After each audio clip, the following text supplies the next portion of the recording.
Hola muchachos, espero que se encuentren muy bien el día de hoy. Vamos a iniciar con el contenido de la clase del día de hoy que tiene relación justamente con el proceso del auge de la economía salitrera en Chile. Analizamos en las clases anteriores cuáles fueron las transformaciones políticas, las transformaciones económicas incluso que fueron las más relevantes, porque este es un proceso económico. Y a continuación vamos a ver cuáles son las transformaciones socioculturales. ¿Cómo repercute este proceso económico y político en la sociedad de Chile en el proceso del cambio de siglo?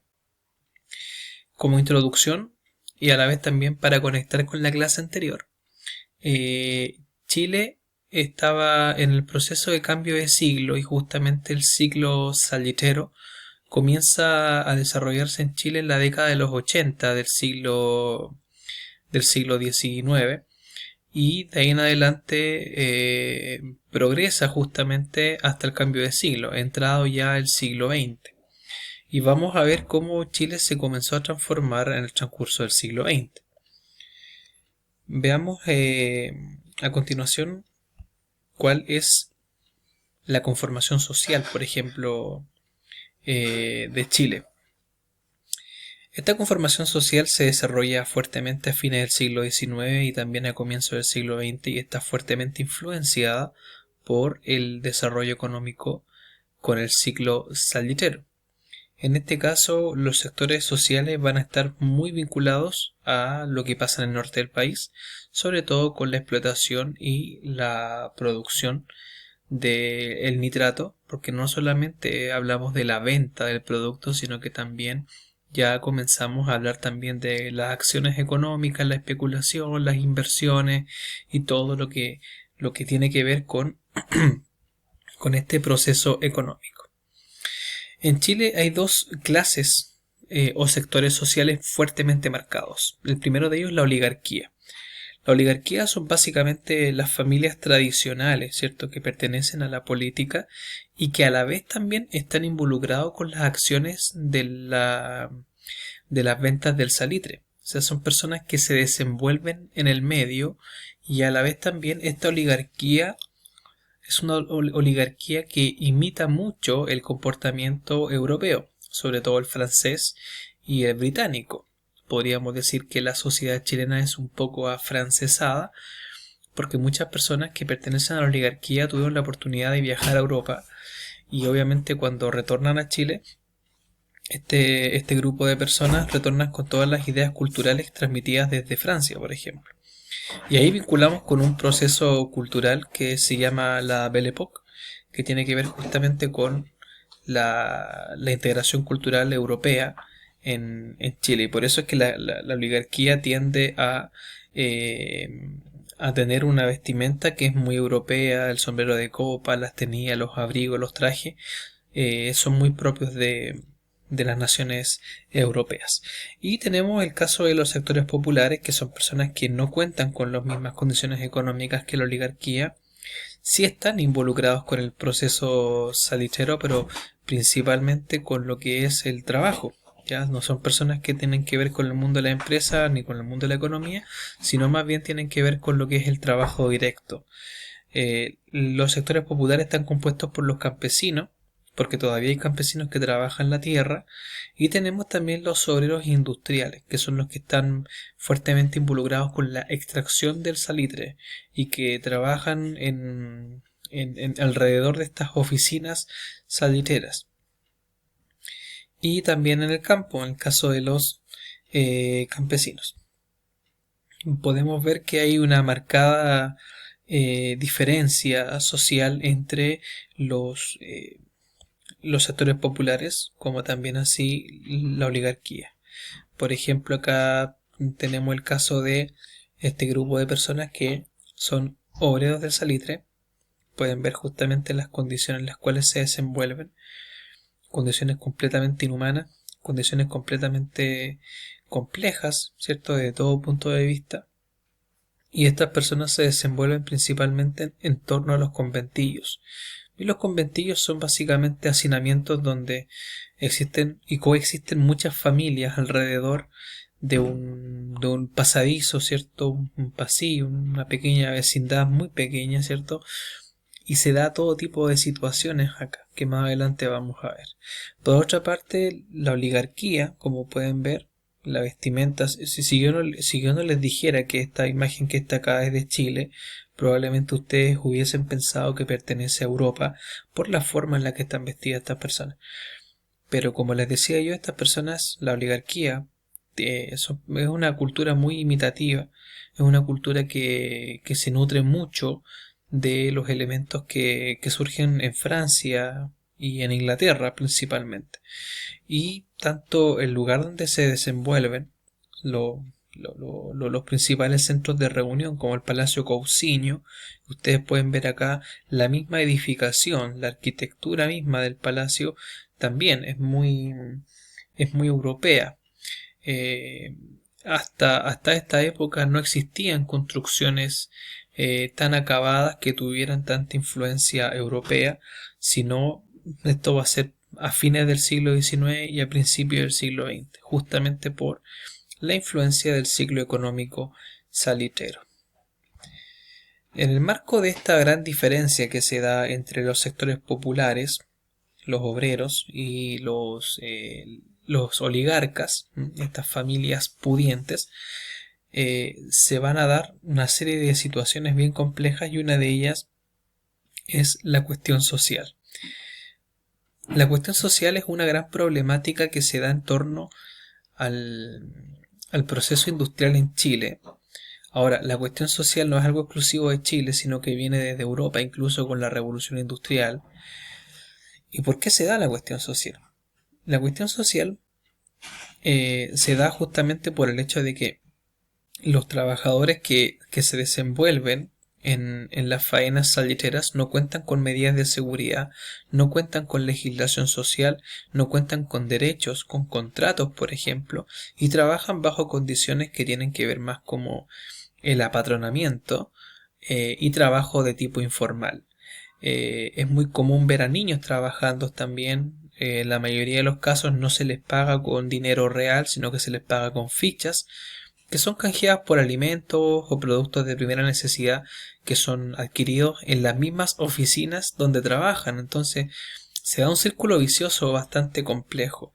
Entonces la cuestión social primero tiene que ver con con el reconocer justamente que hay un problema, de que hay un grupo que no se está viendo beneficiado, todo lo contrario, y este grupo va a ser el que va a comandar una serie de demandas, una serie de exigencias al Estado, como también así a los empresarios que eh, los han tenido descuidados durante tanto tiempo.